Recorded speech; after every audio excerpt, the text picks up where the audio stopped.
অভিনব কৌশলে রাজধানীতে গণপরিবহনে চলছে চাঁদাবাজি।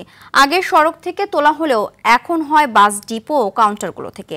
চাঁদার সেই টাকার বিনিময়ে রুট পারমিট ও ফিটনেসহীন যানবাহন সড়ক দাপিয়ে বেড়াচ্ছে।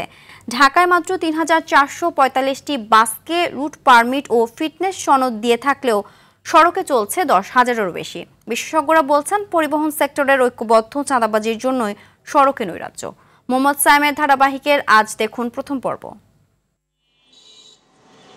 নন্দন পার্ক থেকে নারায়ণগঞ্জ চাষারা রুটে মৌমিতা পরিবহনের মাত্র ৩৩টি বাসের ফিটনেস সনদ ও রুট পারমিট রয়েছে। অথচ এই পরিবহনের ব্যানারে সড়কে চলাচল করছে ৮০ থেকে ৯০টি বাস।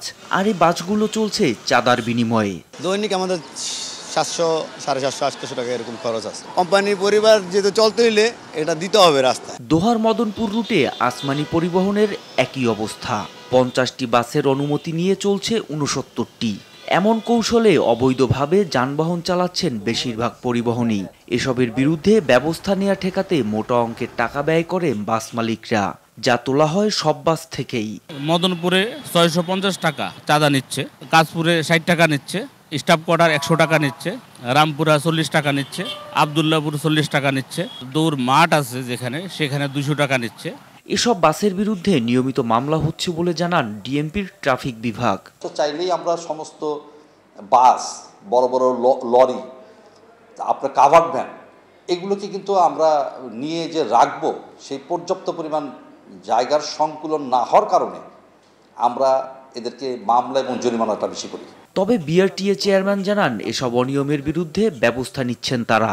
আমাদের এখানে রাস্তায় যে গাড়িগুলো চলে, কালো ধোঁয়া বের হয়, স্বাস্থ্য ঝুঁকি যেগুলো নিয়ে আসে, সেগুলো আমরা একটা ইন্টিগ্রেটেড এফোর্টের মাধ্যমে আমরা রাস্তা থেকে এই ধরনের যানবাহনগুলোকে ডাম্পিং করে সরিয়ে দিই। বিশেষজ্ঞরা বলছেন, পরিবহন খাতে এই অস্থিরতার জন্য দায়ী ঐক্যবদ্ধ চাঁদাবাজি। শুধুমাত্র মালিক শ্রমিক সংগঠনের নেতৃত্ব বা রাজনৈতিক নেতৃত্ব না, প্রশাসনের কিছু অসাধু কর্মচারী আছে, তারাও কিন্তু যুক্ত হয়ে গেছে।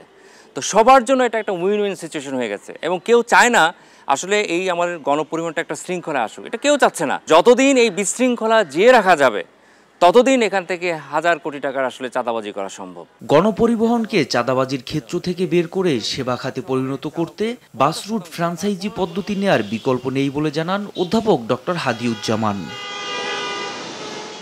মোহাম্মদ সায়েম, RTV।